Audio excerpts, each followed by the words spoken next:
Good evening friends. आज हम civil engineering में एस्टिमेशन एंड कॉस्टिंग वैल्यूएशन शुरू कर रहे हैं। तो हम इसमें देखेंगे बेसिक ऑफ एस्टिमेशन।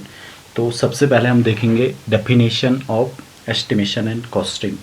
तो जो हमारी एस्टिमेशन है वो एक टेक्निक है जो हमारा वर्क है, जो हमारी क्वांटिटीज़ हैं उनको कैलकुलेट करना, और जो हमारा एक्सपेक्टेड खर्चे है उसको कैलकुलेट करने की हमारी एक टेक्निक को कहते हैं हम एस्टिमेशन। और जो हमारा एस्टिमेशन है उसको करने के लिए हमें किन किन चीज़ों की आवश्यकता पड़ती है, तो वो है हमारे ड्राइंग्स में हो गया हमारा प्लान, एलिवेशन, सेक्शन।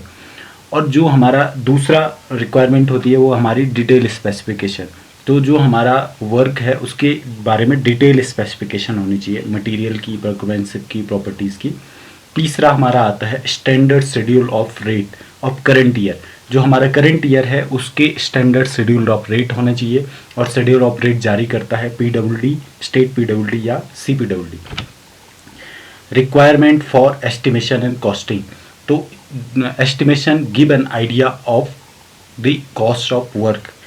तो हमारा जो वर्क है उसके कॉस्ट का आइडिया देता है। दूसरा हमारा कितने समय में हम किसी काम को कंप्लीट कर सकते हैं ये बता सकते हैं हम इससे।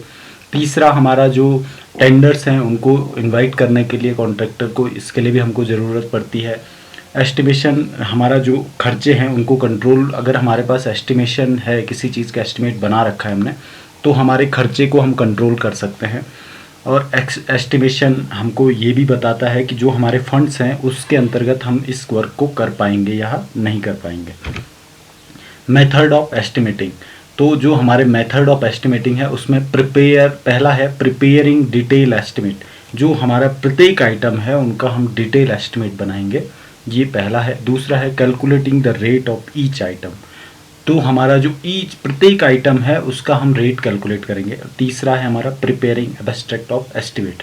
तो हम इस सारे को करके हम क्वांटिटीज़ निकाल के, उसके बाद रेट निकाल के, उसके बाद हम एक एब्स्ट्रैक्ट ऑफ एस्टिमेट बनाते हैं। तो ये हमारा मेथड ऑफ एस्टिमेटिंग हो गया। Data required to prepare an estimate. किसी भी एस्टिमेट को बनाने के लिए क्या क्या चीज़ें ज़रूरी है। पहला है ड्राइंग्स, उसमें आपके प्लान्स, एलिवेशंस, सेक्शंस आ गए। दूसरा हमारा आ गया स्पेसिफिकेशन। तीसरा हमारे आगे रेट। और ड्राइंग में हमारा जो एस्टिमेशन के लिए पहली रिक्वायरमेंट है वो ड्राइंग है। अगर हमारे पास ड्राइंग नहीं है, ड्राइंग में प्रॉपर डायमेंशन नहीं है, तो एस्टिमेशन नहीं किया जा सकता है। दूसरा हमारा स्पेसिफिकेशन है। स्पेसिफिकेशन दो प्रकार का होता है, एक जनरल स्पेसिफिकेशन हो गया, एक डिटेल स्पेसिफिकेशन हो गया। जनरल स्पेसिफिकेशन एक लाइट आइडिया देता है हमको वर्क के नेचर के बारे में, क्वांटिटीज़ के बारे में, क्लास ऑफ वर्क, मटेरियल, इन सब के बारे में हल्का हल्का आइडिया देता है। और जो हमारा डिटेल स्पेसिफिकेशन होता है उसमें हर कार्य को किस तरह से किया जाएगा, क्या क्वालिटी होगी या फिर अल्टरनेट, हर चीज़ का आपको डिटेल दिया होगा। तो ये हमारे स्पेसिफिकेशन थे। नेक्स्ट है हमारा रेट। तो किसी भी एस्टिमेट को प्रिपेयर करने के लिए हमको रेट मालूम होने चाहिए, प्रत्येक आइटम का रेट क्या चल रहा है, ये सारी चीज़ें। तो rate of various material to be used in construction. पहला तो ये है कि जो हमारे मटेरियल यूज़ हो रहे हैं उनका हमको रेट पता होना चाहिए। दूसरा हमारा the cost of transportation of material. तो जो हमारा मटेरियल है उसको साइट तक ले जाने के लिए कितना ट्रांसपोर्टेशन खर्चा आएगा ये भी हमको पता होना चाहिए। तीसरा है the wages of labour, skilled, unskilled, mason, carpenters, मजदूर, और बाकी जो भी वहाँ लोग लगे हुए हैं उनका वेजेस भी इसमें आएगा। तो इनका भी हमको रेट पता होना चाहिए। नेक्स्ट है हमारा कंप्लीट एस्टिमेट। तो कंप्लीट एस्टिमेट में क्या चीज़ें आती है। तो कंप्लीट एस्टिमेट में लोग सोचते हैं कि सिर्फ स्ट्रक्चर कॉस्ट ही एस्टिमेट है, लेकिन किसी भी प्रोजेक्ट के कंप्लीट एस्टिमेट में उसका कॉस्ट ऑफ लैंड भी आएगी। अगर कोई बड़ा शॉपिंग मॉल जैसे बन रहा है और उस आदमी ने ज़मीन भी खरीदनी है तो उसको कॉस्ट ऑफ लैंड भी देखनी पड़ेगी। Legal expenses between owner and contractor, और लीगल एक्सपेंसेस जो लैंड पे खर्चे होंगे वो भी। लीगल एक्सपेंसेस जो आपका जो ऑनर है, जो बिल्डिंग बनवा रहा है, और जो कॉन्ट्रैक्टर है उसके बीच जो समझौते होंगे उनके लिए भी कुछ खर्चा लगेगा। कॉस्ट ऑफ स्ट्रक्चर ये हो गया हमारा जो मेनली जो लोग समझते हैं। तो हम कॉस्ट ऑफ स्ट्रक्चर के बारे में अभी तक बात कर रहे थे, और ये बाकी चीज़ें अभी आई हैं इसमें, जैसे cost of land, legal expenses, PS contingencies at 5%। तो ये चारों चीज़ें आएंगी जब हम किसी चीज़ का कंप्लीट एस्टिमेट की बात करेंगे। अब नेक्स्ट है लम्प सम आइटम। तो जब हम एस्टिमेशन कर रहे होते हैं तो काफ़ी सारी ऐसी चीज़ें होती हैं जो सिविल वर्क के अंतर्गत इनको प्रॉपर कैलकुलेट नहीं किया जा सकता, तो उनको लमसम आइटम में रखा जाता है।